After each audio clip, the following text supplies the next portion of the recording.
Hello बच्चों, आप सब बड़े आराम से होंगे। और आज हम सब बात करते हैं साइंस के ऊपर। साइंस आपने अभी तक में भी पढ़ा है, अपने कक्षा 8 तक की क्लास में भी पढ़ा है। और ये जो 9th का साइंस है ये आपके लिए थोड़ा स्पेशल है। अभी तक आप साइंस को एक जो है बस आम विषय की तरह मानते हुए पढ़ते चले आ रहे थे। अभी आप समझेंगे कि साइंस वास्तविकता में बहुत ही इंटरेस्टिंग, बहुत ही रोचक विषय है। इसमें एक बार मन लग जाए तो आदमी इसी में दिन रात भिड़ा रहता है। जैसे कि आपने अपने वैज्ञानिकों को देखा होगा, ये वैज्ञानिक विज्ञान के आधार पर ही सारे खोज और सारे आविष्कार कर रहे हैं। विज्ञान एक व्यवस्थित ज्ञान है। व्यवस्थित ज्ञान इस प्रकार से कि यह सुसंगठित है, तर्कसंगत है और नियमों के हिसाब से,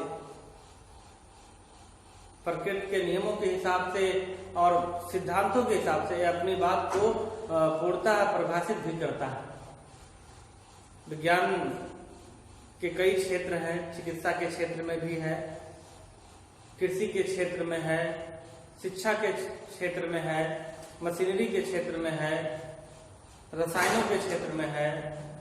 तो इस प्रकार से विज्ञान ही हर दिशा में कार्य कर रहा है और विज्ञान के माध्यम से ही नए नए आविष्कार हो रहे हैं। और आविष्कार बहुत ही जरूरी है क्योंकि आवश्यकता बढ़ रही है। कहा जाता है कि आवश्यकता ही आविष्कार की जननी होती है। आवश्यकता बढ़ रही है तो आविष्कार भी होने चाहिए, ये बहुत ही आवश्यक है। विज्ञान वास्तविकता में हमारे आसपास पड़ोस के वस्तुओं के ऊपर गहन शोध, गहन अध्ययन को दर्शाता है। प्रकृति ने हमें तमाम अनगिनत संसाधन यहाँ उपलब्ध करवाए हैं और इन्हीं संसाधनों का सही ढंग से प्रयोग करके नई चीज को बना देना, ये हमें विज्ञान बताता है। आपके इस क्लास 9th में काफी अच्छे अच्छे टॉपिक्स पर हमें चर्चा करनी है। जो आपका पहला चैप्टर है जिस पर सबसे पहले शुभारंभ होना है, पदार्थ, मैटर। मैटर क्या है, पदार्थ क्या है? हमारे आसपास पड़ोस में आप जो है जितनी भी चीजों को देखते हैं, आसपास में आप अगर नजर घुमाएंगे तो आपको अपने घर की दीवार दिखेगी, लकड़ी की वस्तुएं दिखेंगी आपको अपने कमरे में, और पेड़ पौधे आपको इत्यादि, पत्थर, मिट्टी, ये सब सारी चीजें, आप ये समस्त चीजें पदार्थ है। आप इससे समझ गए होंगे पदार्थ क्या है। पदार्थ प्रत्येक वह वस्तु है जिसमें द्रव्यमान हो अर्थात वजन हो और जो स्थान घेरता हो। प्रत्येक चीज, पदार्थों में भी फिर 3 वर्ग में बांट दिया गया पदार्थों को, ठोस, द्रव और गैस। एक बड़ा सा आप पत्थर देखें, उसका निरीक्षण करें। बड़ा सा पत्थर बहुत ठोस होता है, आपको ये लगता है कि ये समूचा है, ये जो है इसको जो है ये कोई बहुत बारीक बारीक चीज है। जैसे आपके घर में नमक होता होगा, आप नमक हाथ में लें और दूसरे हाथ में पत्थर लें, आपको दोनों में बड़ा अंतर दिखाई पड़ता है।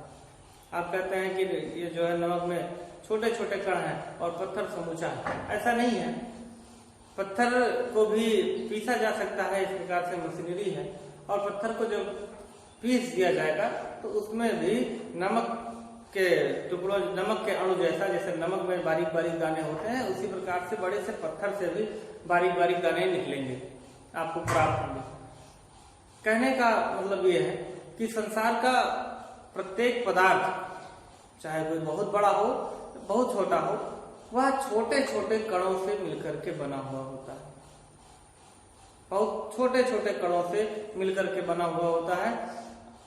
चाहे ठोस आप लकड़ी देख रहे हो, पत्थर देख रहे हो, ठोस कोई भी वस्तु, सब में सब बहुत छोटे छोटे अणु से मिलकर के बने होते हैं। बहुत बारीक बारीक कण होते हैं जिन्हें हम लोग आंखों से देख नहीं सकते, इतने छोटे छोटे सब कणों से मिलकर के बने हुए होते हैं।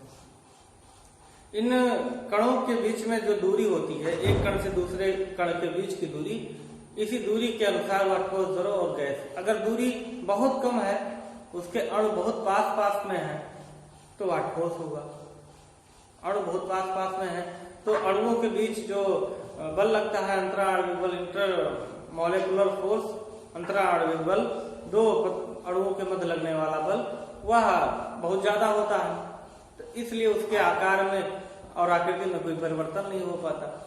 अणु दूर दूर है, ठोस की अपेक्षा थोड़े दूर है, तो वह उसका आकार और आकृति निश्चित नहीं होता।